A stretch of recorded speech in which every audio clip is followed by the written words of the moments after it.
لفظ جلالی ہے، انگریزی میں گلوری ہے، لیکن جب ہم اسے چھا جانے کے لیے کہیں گے تو اس کے پیچھے اس کے اندر کیا مکاشفہ ہوگا، اس کے اندر کیا بھید ہے۔ جب ہم خدا کے جلال کے چھانے کی بات کرتے ہیں، اگر کوئی دوست میری مدد کرنا چاہے تو آتی ہے جی آپ بول سکتے ہیں۔ خدا کے جلال کا چھا جانا،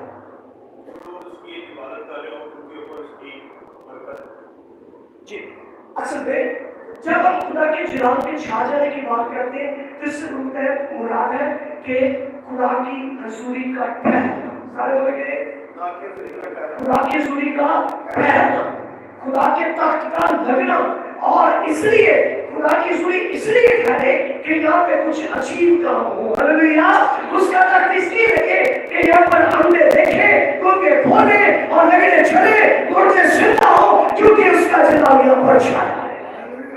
اس لیے ہمیں اس جلال کے مکاشفہ کو ذاتی طور پر اس کا ایکسپیرینس کرنا ہے تاکہ ہم جلال کے چھا جانے کو جو ہے سمجھ سکیں۔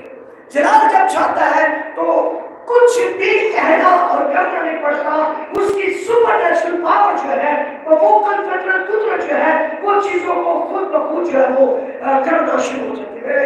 ایک جگہ پر خدا کے کلام کو سن رہا تھا تو خادم نے کہا جی پھر خدا کا پاک آٹومیٹکلی سب کچھ کر دیتا ہے۔ خدا کا پاک پڑھے لکھے لوگ ہیں، آٹومیٹک سمجھتے کیا ہوتا ہے؟ وہ کام جو مشینری کے ذریعے ہوتا ہے، وہ کام جو کوئی مشینری آٹو پارٹ جو کام کرے اس کو آٹومیٹک کہتے ہیں۔ کہتا پاک نے میری زندگی میں آٹومیٹک کام کر دیا۔ میرے بھائیوں، پاک آٹومیٹک کام نہیں کرتا، پاک سپر نیچرلی کام کرتا ہے۔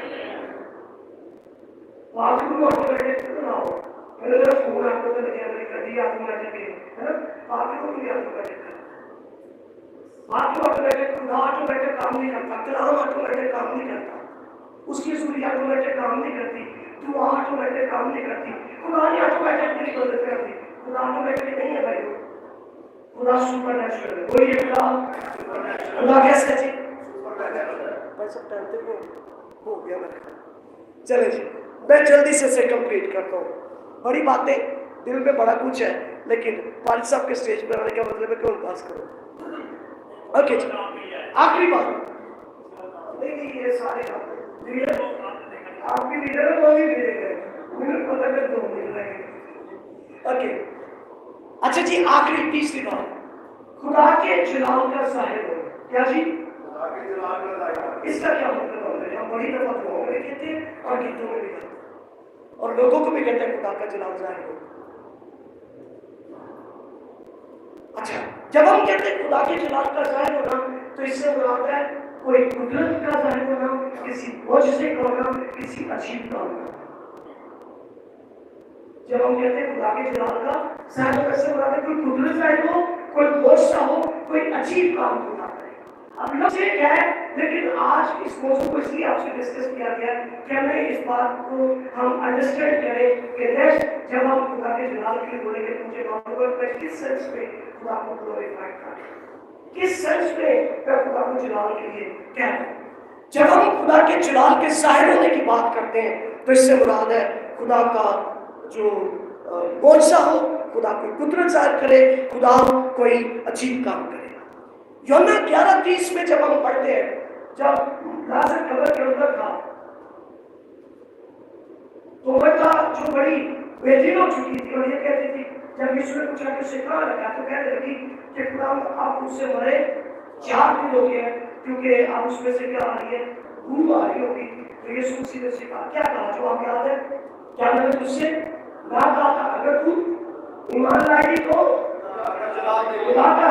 اب جب یسوع کہہ رہے ہیں کہ جب تو ایمان لائے گی تو خدا کا جلال دیکھے گی، اس سے مراد پتا کیا ہے؟ جب تو ایمان لائے گی تو معجزہ دیکھے گی، معجزہ یہ ہوگا کہ تیرا بھائی زندہ ہو۔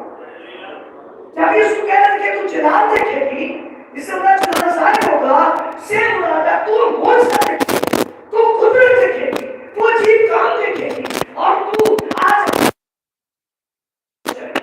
تو یہ جلال کے ظاہر ہونے کا تیسرا بھید ہے۔ میں جلدی سے 2 آیات ایسے بتا رہا ہوں، آپ نوٹ کرنا چاہے تو کر لیجئے، یہ آخری 2 آیات ہے۔ امثال 25:2 میں لکھا ہے